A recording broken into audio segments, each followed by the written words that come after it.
In the past 8 years of being a fangirl on the internet, I've seen a lot of fandom exchange events. I've always been in the audience, but this year I'm finally somewhat skilled enough and somewhat confident enough to take part in an exchange myself. In this video, I'll share with you how I created a mini comic for this My Hero Academia fandom art exchange and some advice for you if you want to do something similar in the future.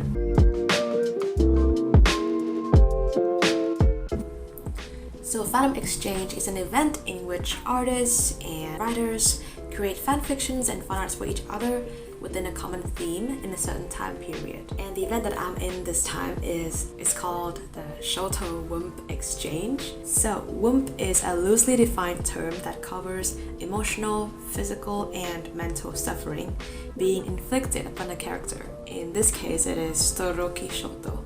Besides the age restriction, there are also some other rules. I'll just list the top 3 rules here.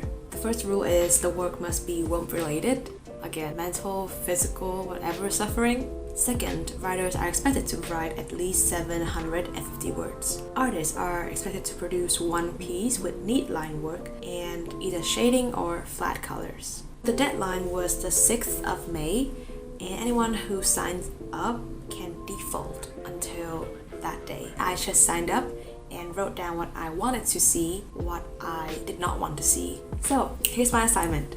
This person does not want miscommunication as a plot device. They don't want a text fic, and they would prefer it if there was not much romance. They like the Omega-verse, with Todoroki being the Omega. They like tea, the drink. They like angst and torture and psychological torture. Also involve the hero commission if I wanted. I'm not gonna mention their do not wants in here because they're very heavy and I wouldn't be skilled enough to draw them anyway. So the first official step is to brainstorm. So among the things that this giftee liked, I could not do the Omega-verse. I am not sure how I can convey that in a safe for work artwork. Isn't that AU defined by not safe for work activities? Same with torture. As for the hero commission and tea the drink, my brain is not sophisticated enough to think about the plot. So with all these little prompts together, I was thinking of a kidnapping kind of comic. No romance, yes, mild injuries, and some angst. My favorite type of angst is when the characters think they aren't good enough, they aren't, strong enough, smart enough, or sociable enough. That's very relatable. Step 1 completed.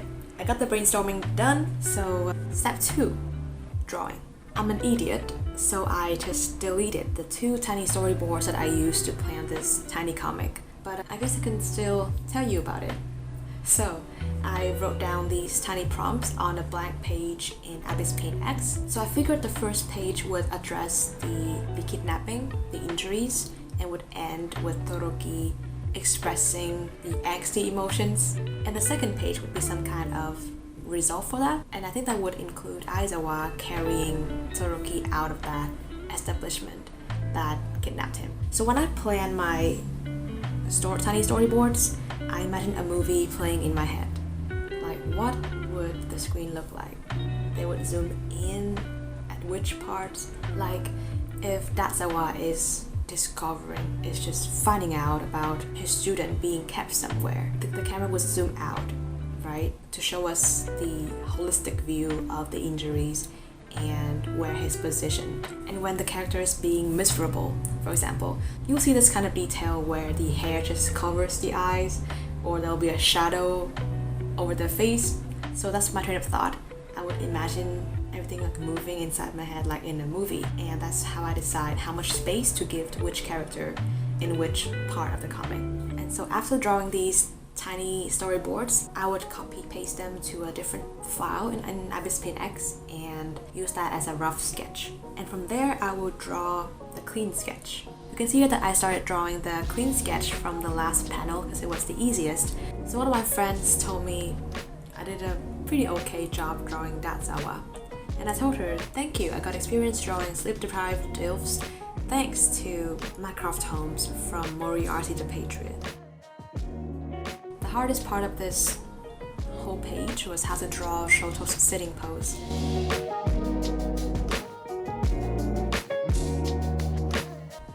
So, step 2, drawing is done.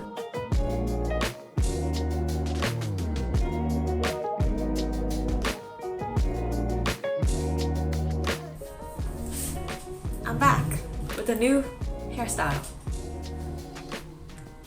My iPad does not recognize my face anymore.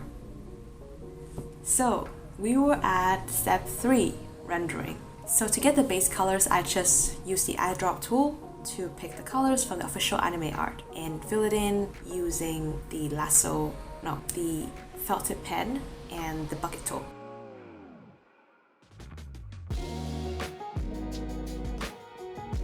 I just used one shadowing layer for every other base color layer. I put it on multiply mode and yeah, I just used the same light gray color, and that is the shadow for every other base color layers. I was going a little bit rougher than my usual style as well. Lines are thicker, the shadows are a bit more defined.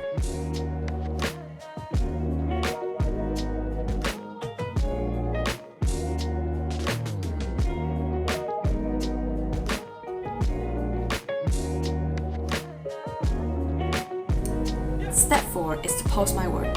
It sounds simple, but it actually took me like 1 fucking hour to write the summary for this piece. This is the mediocre result that I came up with. The title is Not Strong Enough, and the summary is, after Shoto had gone missing, Aizawa was the first one to find him. In parentheses, fan art for Shoto Wump Exchange 2023.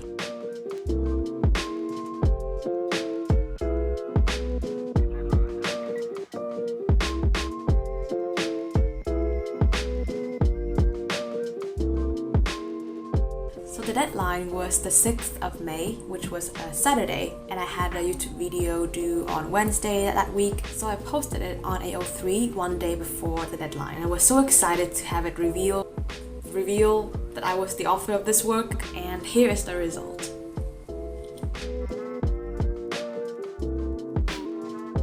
My giftee commented, "I love the way you drew them. This is such a good idea, and I'm definitely not going to write a fic about it because I would be ridiculous."